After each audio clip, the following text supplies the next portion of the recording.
My name is Mike DeRose. I'm a licensed marriage and family therapist, and I am the Behavioral Health Division Director here at Aspiranet.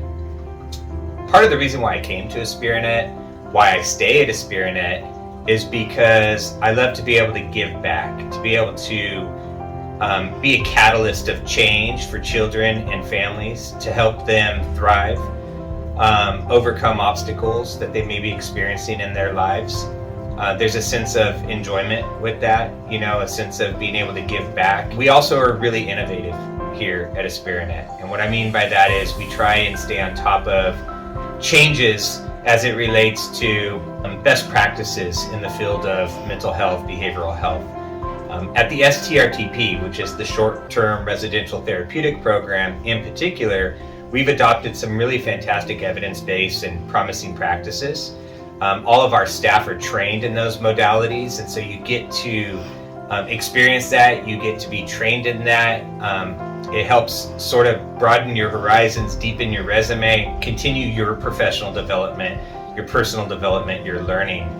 Some of those modalities are really focused on trauma and children and youth who have experienced trauma. So we utilize life space crisis intervention, a fantastic training and tool set to be able to help identify those that are about to experience something that would result in crisis in order to try and help regulate them, prevent that from boiling over into something that could become maladaptive or dangerous or self-harmful, harmful to others.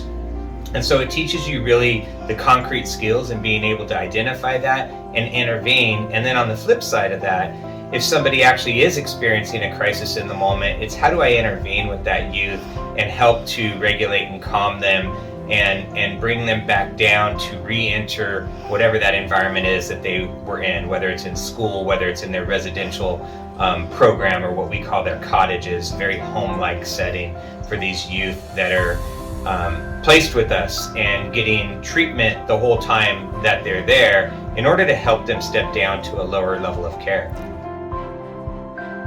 We also train and certify folks in what's called motivational interviewing. Again, another fantastic training for folks, regardless of what point in time you are in your career. It really helps you to engage with youth, with families, with adults, to identify their level of acceptance, motivation, where they are at that particular point in time in regards to being ready for therapeutic intervention, being ready to move on, to move forward. One of the foundational components or trainings of the short-term residential therapeutic program is called ARC. It's attachment regulation competency. It's a fantastic base training which we focus everything else around, and really helps our supporting staff, from our child care workers or therapeutic youth counselors to our support counselors, our clinicians, social workers, and management staff alike, to all speak a common language, to all know exactly what the other one is doing. There are interventions that are taught and trained and utilized in this modality that everybody can use. There's a lot of focus on being able to help with regulation, to be able to better understand behaviors that are being displayed.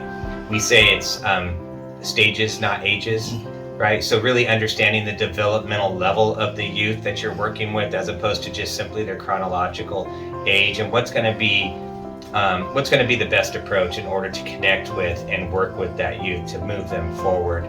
But one of the greatest things about it is what it does for staff.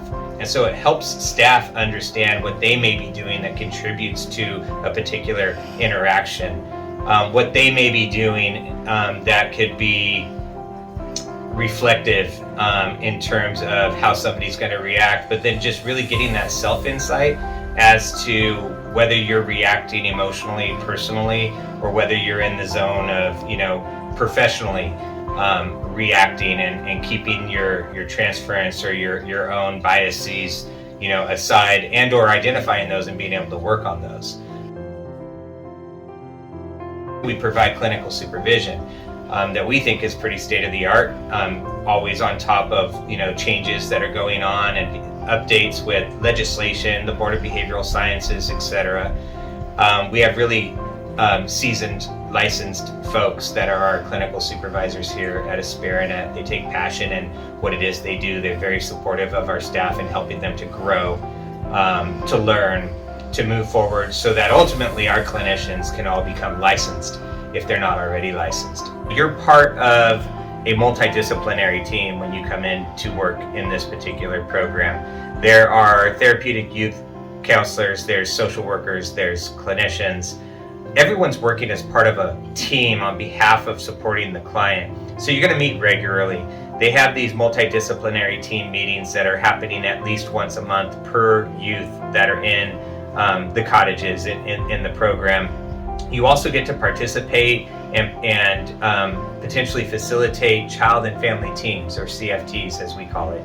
So you get to collaborate frequently outside of just our internal system, but also with county social workers, teachers, probation officers, and natural supports. So you get to work with the natural support systems in the child's life, their family, whether that's biological, kin, foster. You get to work with clergy, tribal councils, neighbors, neighborhoods. The idea really is to try and figure out how you can be that person to help the youth step down to a lower level of care successfully without them bouncing back and forth, losing placements or going into higher levels of care, but focusing on how can the natural supports come and provide strengths and skills and supports to the youth, so that the youth and the family aren't always focused on professional supports, which are not always going to be there.